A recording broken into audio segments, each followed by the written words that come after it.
Alors dites-nous, vous l'aimez comment votre poisson fumé? Avec Martial Betoro et son invité, nous revisitons la transformation du poisson. C'est après ce reportage que je vous invite à suivre. L'entrepreneuriat constitue aujourd'hui un levier très important dans la lutte contre le chômage au Bénin. Beaucoup de jeunes aujourd'hui ont compris qu'il faut entreprendre pour s'insérer sur le marché professionnel. Alors, ce jeune Issif que nous venons rencontrer ce matin, lui, il a décidé d'entreprendre dans le secteur agricole. Il fait notamment de la transformation agroalimentaire. Après nos études, bien sûr, nous avons constaté que il y a un gap à combler au niveau dans la consommation, surtout dans la ligne alimentaire. Donc il fallait trouver un système pour innover dans ce qui se fait déjà. Donc nous avons identifié le domaine de fumage de poisson. Et nous avons constaté que le fumage au Bénin, dans la plupart des contrées que nous avons parcourues, se fait de façon traditionnelle. Et plus loin, nous avons découvert que cette manière de faire influence négativement et producteurs et consommateurs. Donc nous avons pris du recul et puis nous avons trouvé un moyen d'innover, en fait, un moyen d'améliorer la production de sorte à réduire les risques d'intoxication alimentaire et les risques sanitaires qui sont liés à la production. Il faut dire que la source d'approvisionnement, surtout, nous allons à la plage, à Togouin, et un peu partout dans les fermes agricoles où on produit du poisson. Et puis, comme l'objectif, c'est de transformer du made in Bénin, du poisson venu du Bénin.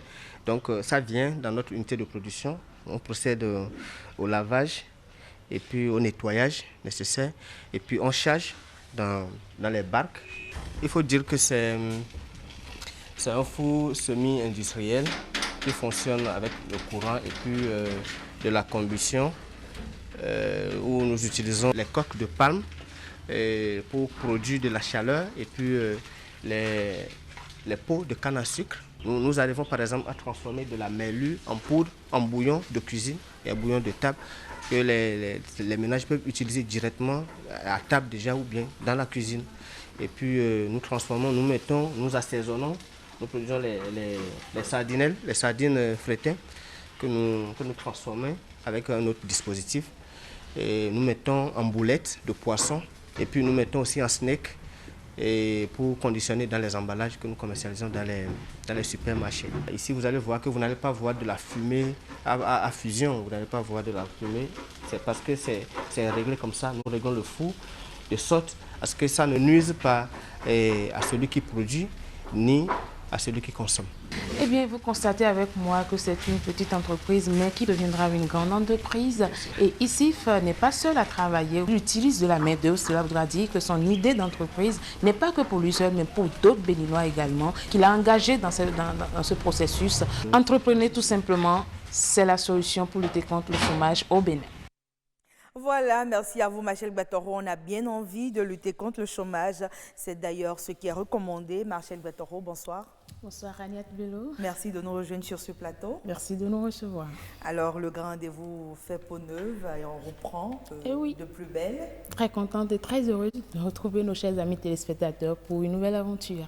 Avec un très bon sujet, vous savez que j'aime bien les bons petits plats. Et je vous en ai apporté suffisamment. Oui, on commence avec du poisson fumé. Déjà, c'est déjà un plaisir de vous avoir sur ce plateau. Ici, Fouad Adamou, vous êtes transformateur de poisson fumé. C'est d'ailleurs avec vous le reportage de tout à l'heure, Martial Betoro. Avant, Martial, si vous permettez, moi j'ai bien envie de comprendre qu'est-ce qui intéresse un homme dans une activité au départ. On dit, c'est souvent les femmes qui fument le poisson. Ce qui intéresse un homme dans une activité qui concerne exclusivement les femmes.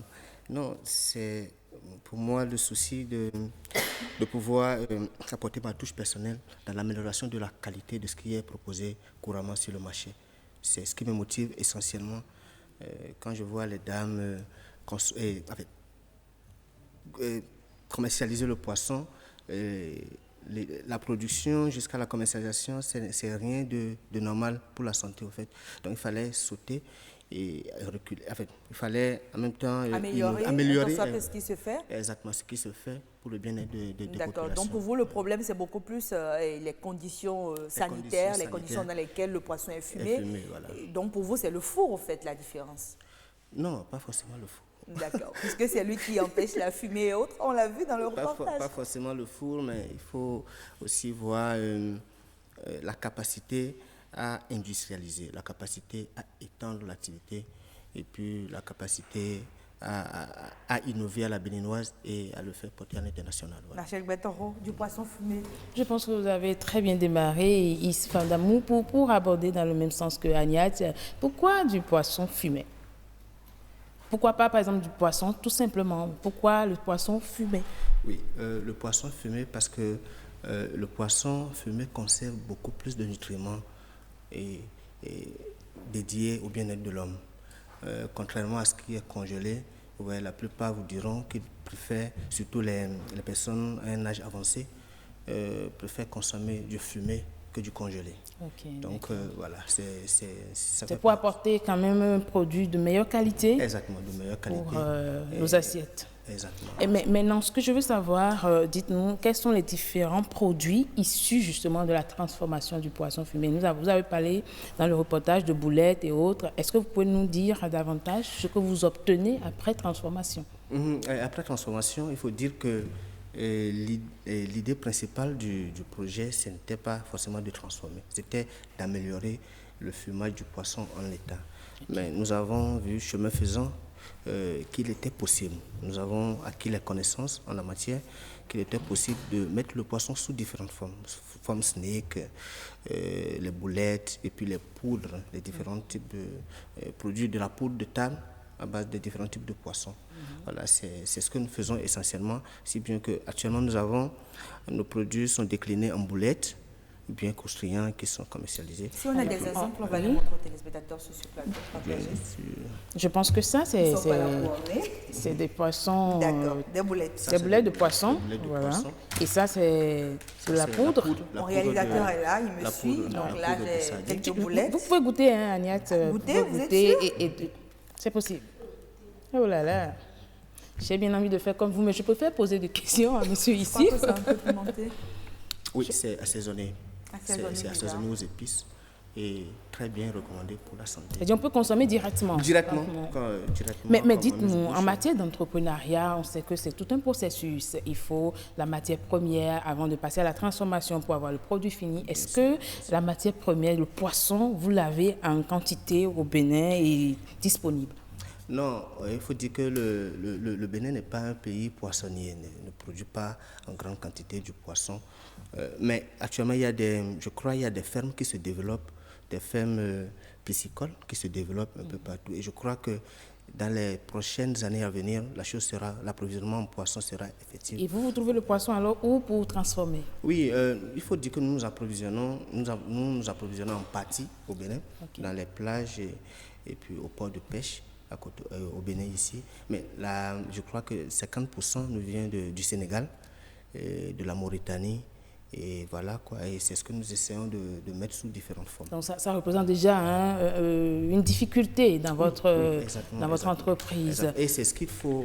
Et c'est une raison suffisante pour encourager la production locale en termes de poisson. Maintenant, dites-moi, dans le processus de transformation, parce qu'aujourd'hui, on a tellement de produits sur le marché made in Bénin qu'on est parfois réticent dans la consommation. Vous êtes qualifié, est-ce que vous avez une certification en matière de qualité de la transformation des produits? Le respect des normes internationales, par exemple. Bien sûr, nous, avant de commencer la mise à disposition des produits pour la population, nous avons demandé les certifications au niveau du laboratoire central de contrôle du contrôle sanitaire des aliments. Exactement. Ils nous ont accordé une autorisation sur nos produits, surtout les produits liés à la transformation. Mais les produits en l'état, vous voyez que ce n'est pas forcément quelque chose qu'on peut...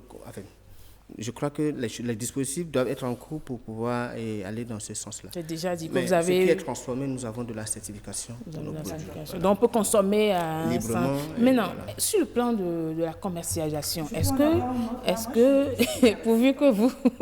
Ça, c'est... Est-ce que vous avez le bouillon de table, oui. Ça peut servir pour la cuisine aussi. Hein? Oui, pour la cuisine et pour assaisonner directement, puisque c'est épice. En fait, il y a déjà des épices dedans. D'accord.